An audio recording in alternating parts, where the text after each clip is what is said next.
Today we are going to learn something about genes involved in replication of a normal cell. As a part of neoplasia, first we are going through the genes which are involved in replication of a normal cell. Later in the next video we will deal about the genes which are involved in neoplastic cell. What makes a normal cell turn into a neoplastic cell, what kind of mutations and what are the genes involved in a neoplastic cell in the later video. First we are going through a normal cell. Whenever a cell receives a signal for multiplication, it will start some series of changes which ultimately will result in its multiplication.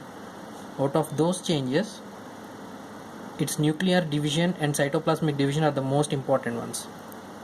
As far as these two processes are concerned, cytoplasmic division is not that important for us. Coming to the most important, nuclear division, when a somatic cell by mitosis divides into two daughter cells of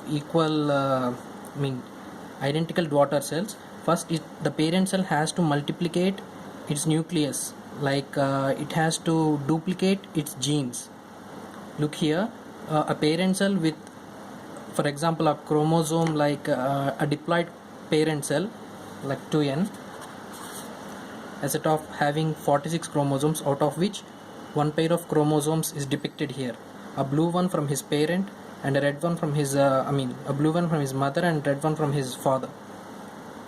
And by duplication, the chromosomes have duplicated its chromatids into two. Here one chromosome has one centromere and one chromatid, but here the same chromosome, after duplication of its chromatids, having only one centromere but two chromatids. They are called sister chromatids.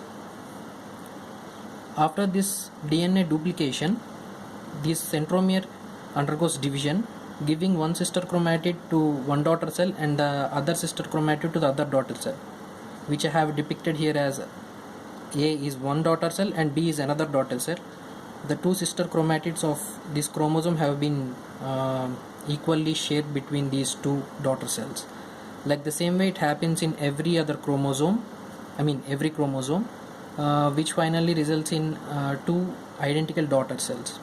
So for a cell to undergo multiplication into two daughter cells, the most important thing is duplicating its DNA.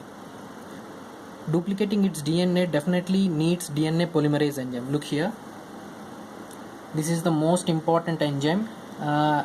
I just depicted only one enzyme here, like DNA polymerase, but there are a lot of other enzymes which are involved in DNA replication, like helicase, topoisomerase and many others. But out of those, DNA polymerase is the most important one. That's why I have depicted only DNA polymerase here, but it represents the whole set of genes which are important for DNA replication.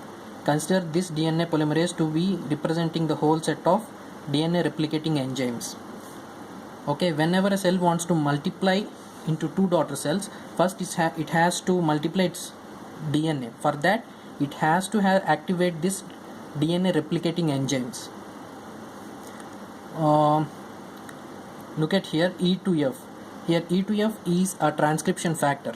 It can activate this DNA replicating enzymes. But E2F in our normal cells is always inhibited by a protein called RB, which is made from a tumor suppressor gene called RB gene. Retinoblastoma gene makes a retinoblastoma protein which always binds this E2F and always inhibits this E2F from activating DNA replicating enzymes. So a normal resting cell cannot undergo multiplication by itself, because its E2F has always been inhibited by RB. So when a cell receives a signal for multiplication, there will be some genes will be getting activated. Those are called proto-oncogenes. The ultimate goal of proto-oncogenes is, I have depicted proto-oncogenes here. They are a set of genes which we will be talking later in this video. These set of genes will be finally activating this E2F, making this E2F free from RB protein, so that E2F can activate this DNA replicating enzyme, DNA replicating genes. Got it? The ultimate goal of these proto-oncogenes is to make E to F free from RB. Okay, coming to proto-oncogenes, these are normal genes. They are not oncogenes. They are just normal genes, but they are involved in activating these DNA replicating enzymes. Whenever a cell receives a signal for multiplication, these proto-oncogenes activate these DNA replicating enzymes by making this E to F free from RB.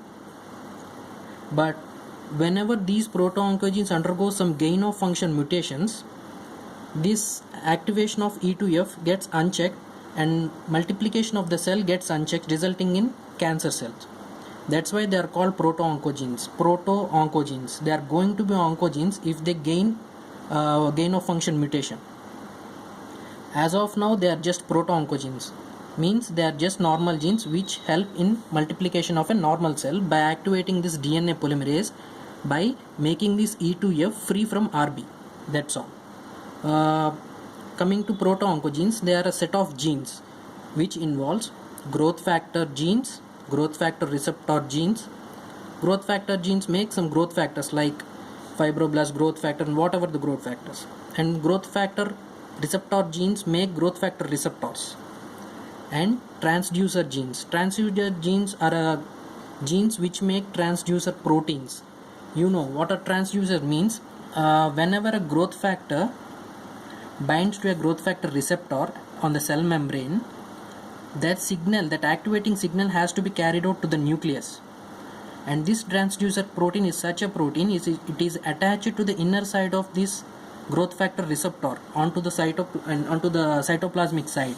Whenever growth factor binds to its growth factor receptor, this transducer protein carries that activation signal from cell membrane to the nucleus. It will transduce to the nucleus and enters the nucleus and activate another set of genes called responder genes. I have depicted here as RS.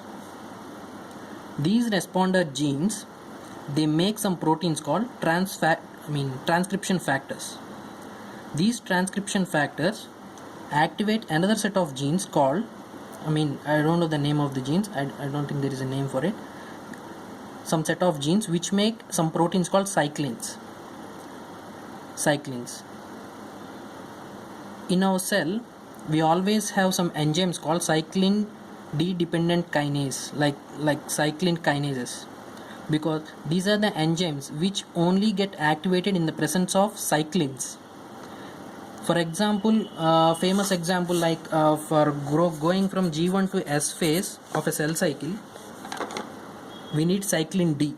These set of genes, through these set of activation, finally we get activation of these genes which make cyclin D. In the presence of cyclin D dependent kinase, as name itself tells us that it is a kinase. It's going to phosphorylate something.